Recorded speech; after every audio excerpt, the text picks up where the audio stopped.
Et si tout ce qui vous arrive n'était pas le fruit du hasard, mais le résultat d'un enchaînement de causes invisibles? Et si derrière chaque effet, il y avait toujours une cause?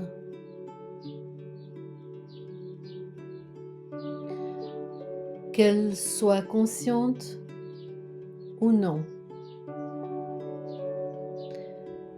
C'est ce que nous enseigne le 6e principe hermétique, le principe de cause et effet. Dans le Kybalion, ce principe est énoncé ainsi. Toute cause a son effet, tout effet a sa cause, tout arrive conformément à la loi. Le hasard n'est qu'un nom donné à la loi non reconnue. Il y a de nombreux plans de causalité, mais rien n'échappe à la loi. Autrement dit, rien n'arrive sans raison.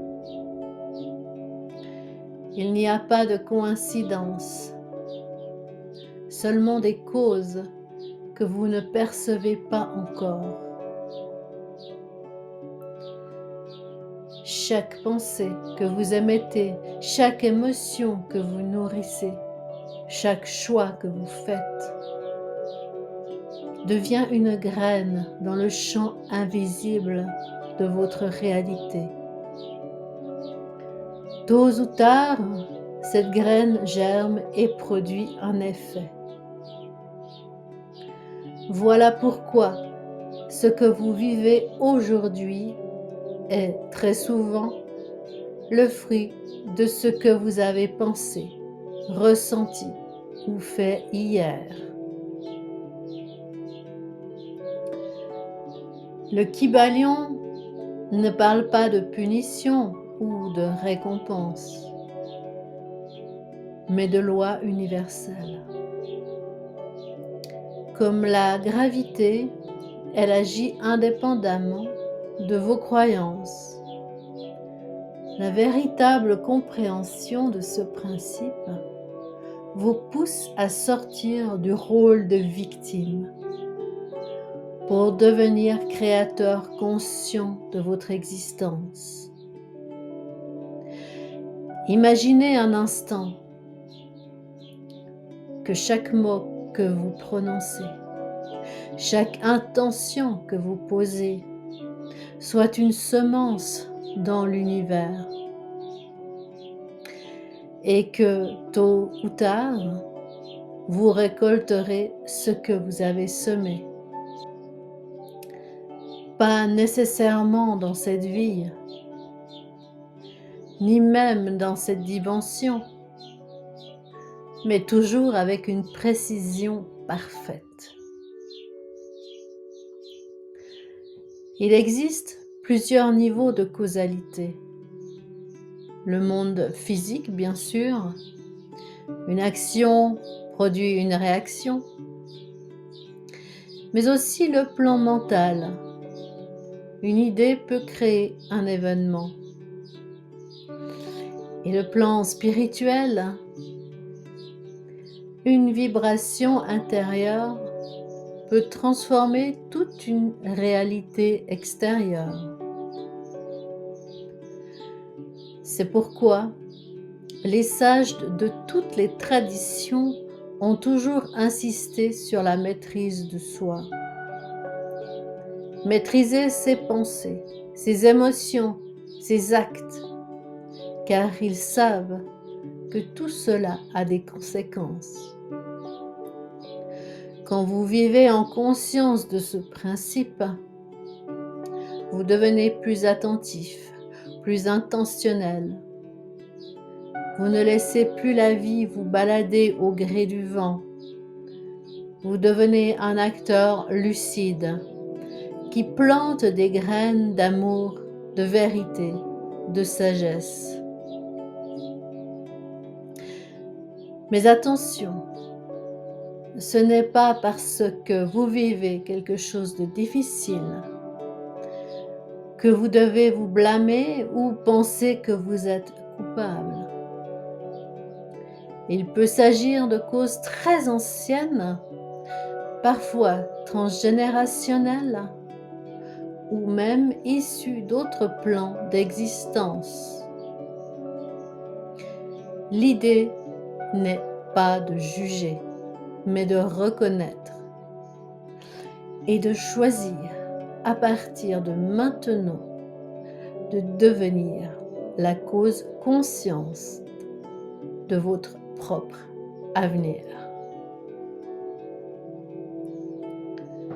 Je vous propose maintenant une méditation.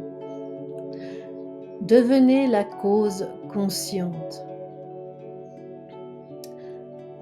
Fermez les yeux, inspirez profondément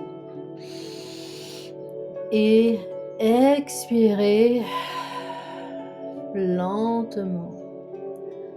Encore une fois, inspirez, puis relâchez. Sentez votre corps qui se détend, votre mental qui ralentit. Posez maintenant cette intention en vous. Je choisis d'être la cause consciente de ma réalité. Visualisez-vous debout dans un jardin. Dans vos mains, vous tenez des graines de lumière. À chaque pensée bienveillante, à chaque mot d'amour, vous plantez une graine dans ce sol fertile. Voyez ces graines germer, pousser, s'épanouir.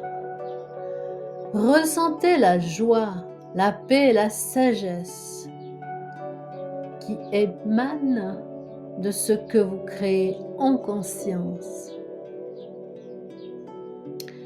Et maintenant, répétez intérieurement ou à voix haute. Je suis la source. Je suis la cause. Je suis le créateur. Inspirez à nouveau profondément.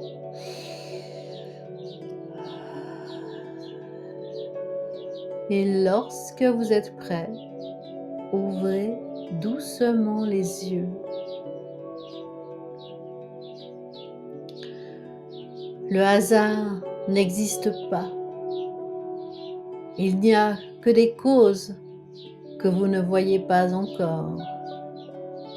En comprenant cela, vous pouvez changer votre vie.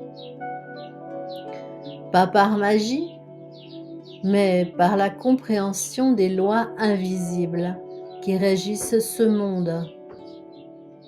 Car en vérité, vous êtes bien plus puissant que vous ne le croyez.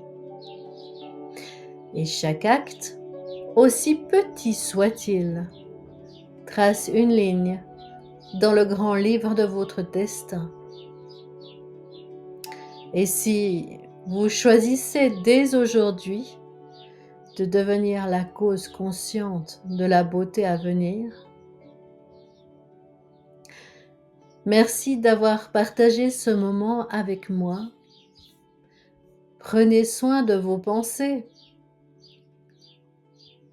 Elles sont les graines de votre futur. Je vous retrouve très bientôt pour un nouveau voyage intérieur. Namasté!